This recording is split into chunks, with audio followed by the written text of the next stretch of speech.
So hey guys, and welcome back to another episode of Ames's Corner. How you all doing out there? So what I have to show you today is this gorgeous 75 Ford F-250. Definitely been restored, but man, what a nice looking truck it is.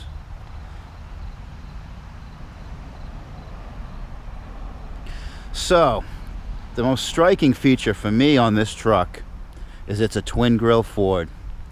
I love the look of the double grills, the twin grill. That's what we call that.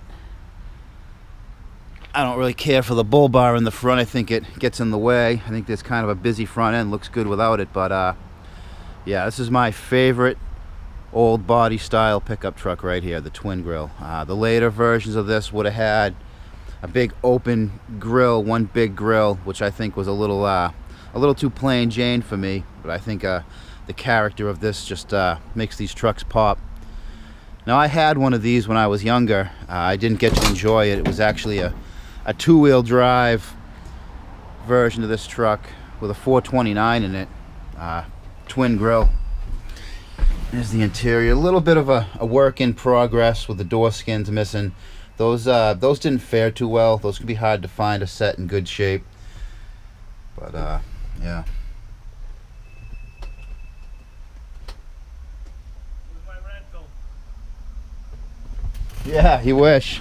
68? What's that? 68? What? 68? V8? 68. Oh, no, 75. Way off. Yeah, you were way off, way off. Bet you don't know his truck. Late model Ford trucks. Yeah, so anyways, this thing here has what I believe, oh, you have to help me out here, guys. There we go. That looks to me like a 351 Cleveland. These motors really, people didn't really like these. You had to really build them. They had weak bottom ends. They had oiling issues. They wouldn't really last real long. But if you build them up like it looks like this one has been done, they're pretty powerful engines. We'll have to see what this thing feels like out on the road test. Clean as it gets though, isn't it, guys?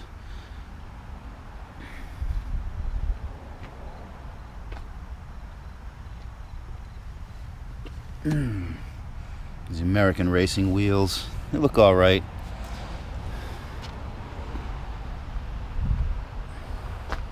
Well, anyways, why don't we get this thing in, put it up on the lift, and see just how clean it is under there. See if anything's been replaced, like floorboards or something. These things are notorious too. These rubber mats, these like to get moisture under them, and once they get moisture under them, they never dry out. So they like to rot the floors out in these. This all looks brand new, so I'm gonna guess this thing probably has some patch panels here and there, but totally acceptable. Totally acceptable. Cono tanks, separate gas tank. Yeah, like I said, let's get the thing up on the lift and let's see what we got looking underneath.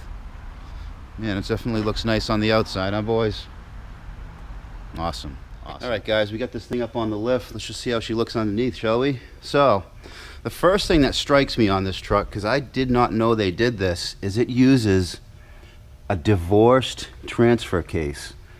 Now, the engine and tranny are way up here in the front, right? There's the tranny output, and then it has a drive shaft that connects to the transfer case, and then you have another drive shaft that connects to the rear axle, and then the front drive shaft goes to the front axle. Now, look how long this front drive shaft is.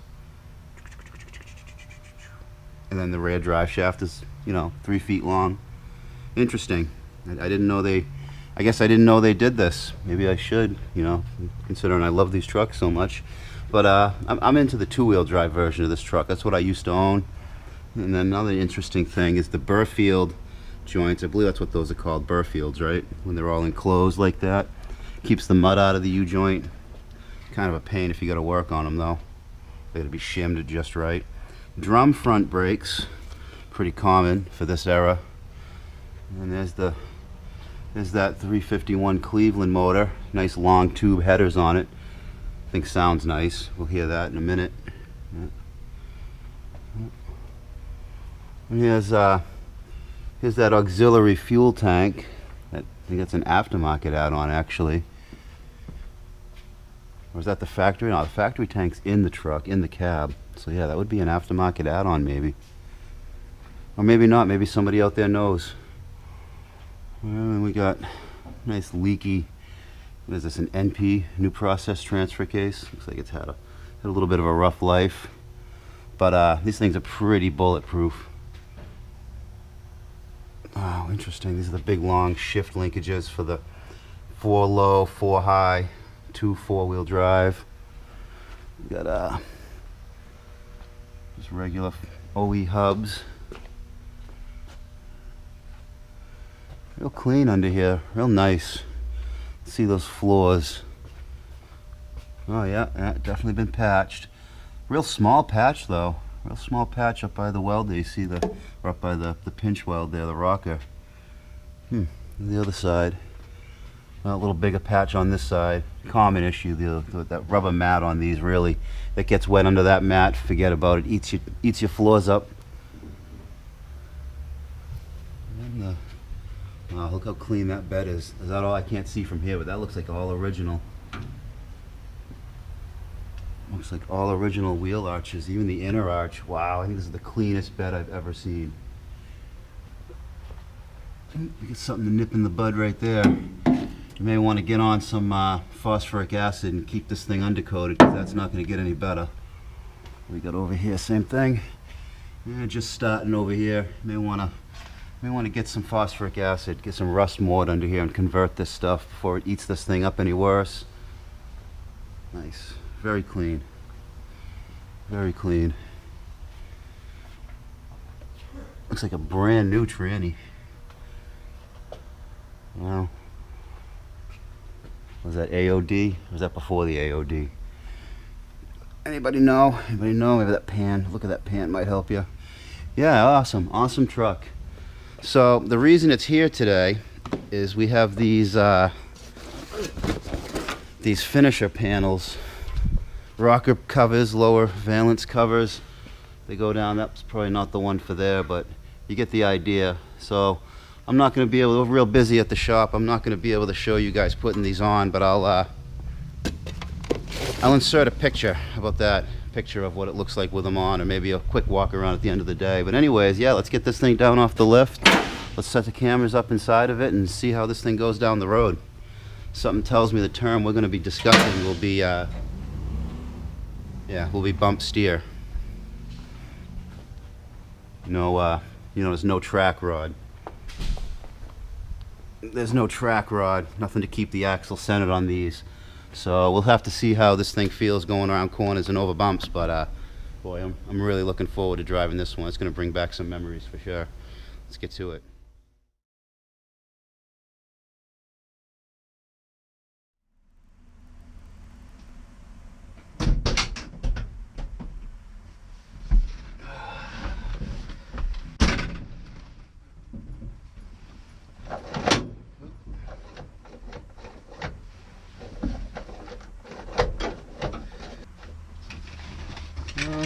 Well, how about, yeah, good enough, middle seatbelt, that works. Maybe it's only supposed to go out that far. Interesting. Well, awesome. Let's see how this thing sounds.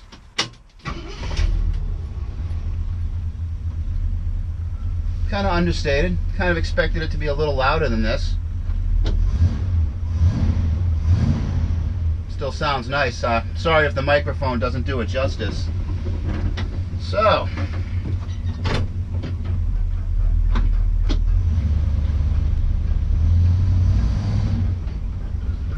runs well. Definitely a well-sorted build, well-sorted motor. Wow, how many turns was that? Really low gearing in the steering box. It's floaty. I got probably half a turn of free play. Bump steer. Oh yeah, there it is. Now what bump steer is when you go over a bump, the suspension collapses to take the shock of the bump. However, the linkages from the steering wheel, or the steering box, ultimately the steering wheel, to the wheels stays at the same distance. So when the suspension goes up and down, it has to make up for that, so you feel what's called bump steer. And it will, as you get used to a vehicle, you'll absorb bump steer with the steering wheel. You'll hit a bump, you'll move the steering wheel to kind of compensate. But sometimes, you know, it'll move the wheels instead. Maybe you won't be paying enough attention. Maybe it's the first time driving a vehicle. You'll hit the bump and the truck will want to jump, and it'll jump one way or the other.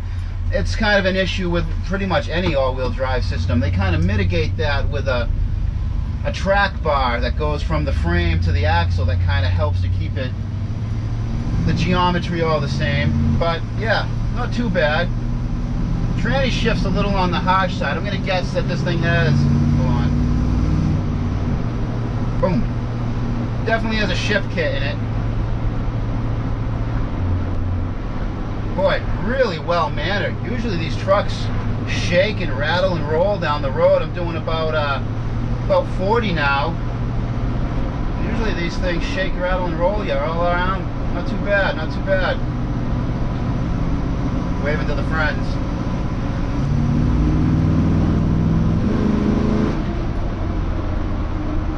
Not bad, not bad.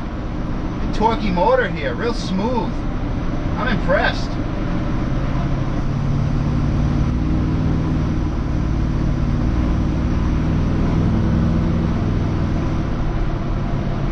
Nice.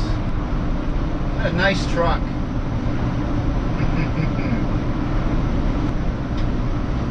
So, like I was saying, I used to own one of these. It was a 76 F100, two-wheel drive with a 429.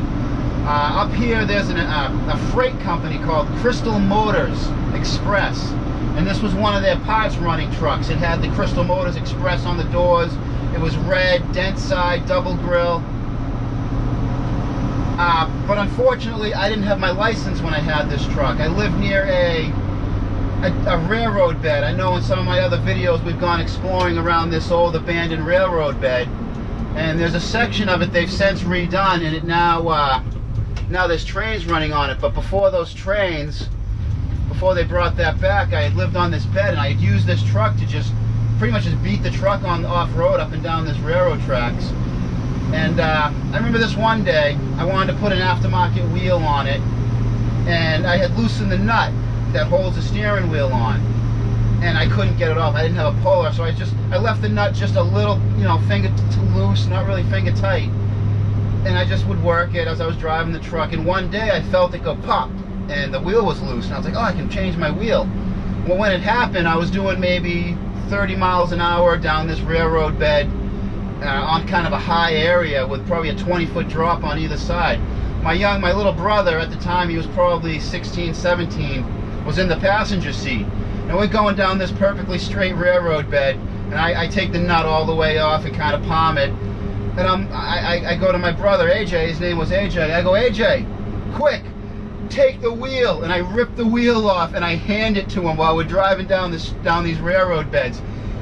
He looks at the wheel, he looks at me with this look of just bewildered horror. Lurches over, tries to put the wheel back on. He's trying to slam the wheel on. The whole time I'm cracking up. You know, I got the brake pedal right there. I'm not going that fast. It's just a story I'll always remember. AJ, if you're watching, leave a comment down below about that. We still laugh about that now, even to this day. This is probably, what was it, 20-something, 25 years ago. Quick, take the wheel. The look on his face. The look on his face. Just an awesome memory I'll always have in an old twin-grill Ford.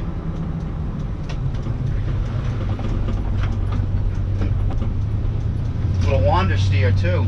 Little bump steer, little wander steer around corners. That's just the design of the front end. So, yeah, I've always been looking for another twin-grill Ford, but I want to recreate that truck from my past. I actually want to make exactly the same truck with the Crystal Motors Express on the exterior doors, the same red, the dent side. They call that scallop on the sides of these trucks that run down. They call that the dent side. Paint that black, and two-wheel drive. I want to put maybe a little updated running gear, I was thinking like a 351 Windsor with any manual transmission, whatever I can find. So after I'm done with the 96 and we get that thing all done and I get the Sonnet where I like it, we're going to be searching for this truck, you know, except two-wheel drive. 75, 76 twin grill.